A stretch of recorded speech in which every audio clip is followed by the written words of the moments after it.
Coach, not the finish we wanted against Akron this past Tuesday, although the team made it close towards the end. What do we need to do better to close out games when the opportunity is there? Yeah, I think we gotta really execute in those moments, right? I always go back to, and it's not one play that cost you a game like that, because it was wire to wire, ultra competitive, and like the end of the half, they shouldn't have gotten that last shot by in the first half by Xavier Castaneda to hit a three. We do this thing we call 21 killers, 37 seconds on the clock when they shot their previous possession. We inbounded it quick, and the clock doesn't stop in the first half.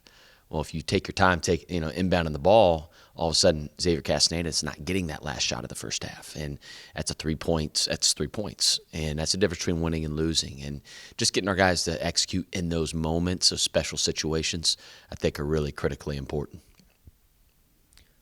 What was it like playing your brother who's the head coach of Akron? Yeah, it was different. Obviously, I cheer for Akron every time they don't play against us. But again, once the ball was tipped, I mean, it's normal. Obviously know him pretty darn well, and he knows me pretty darn well. So, I think we had a pretty good beat on what each team was going to do throughout the game and the adjustments that were made. So it was pretty cool, man. It was really cool that my mom wasn't able to be there. Our mom wasn't because of the weather, but she was obviously tuned in. Coach, will you be suiting up for suits and sneakers this week, and what does a cause like that mean to you? Yeah, Coaches versus Cancer. Obviously, this week we will be suited up, and we'll be wearing sneakers that Adidas has provided us. Obviously, cancer's affected millions of people throughout the world, right? And everybody's got a story, whether it's my mom's battled breast cancer and she's defeated it, whether it's my grandma who lived with us honestly since I was born. She passed away due to pancreatic cancer.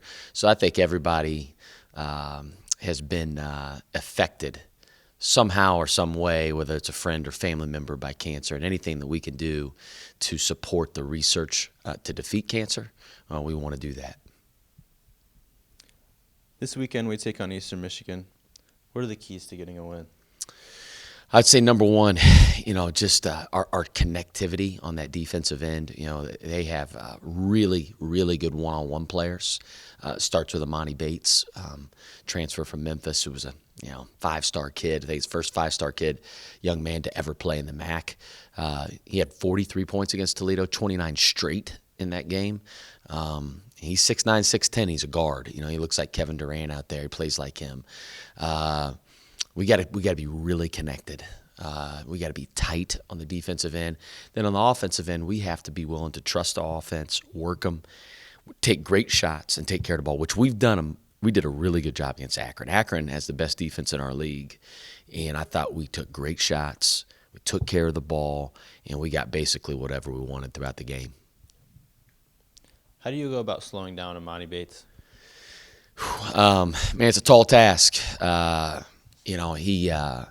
He's a terrific scorer. He's so unique because of his height. He just shoots right over the top of guys, and he has unlimited range off the dribble, which a lot of people would say, well, hey, that's a bad shot or a really, really tough shot. For him, it's a pretty good shot. He makes it look easy. So we're going to give him different looks. Different guys will guard him, whether it's Morgan, whether it's Bryson Tatum, whether it's Julian Lewis. We got to pressure him and make him feel uncomfortable. And then we got to give our guys that confidence on the ball to make them uncomfortable. We have to be really, really, really tight off the ball and tell their teammates, like, hey, I'm right here, push them this way.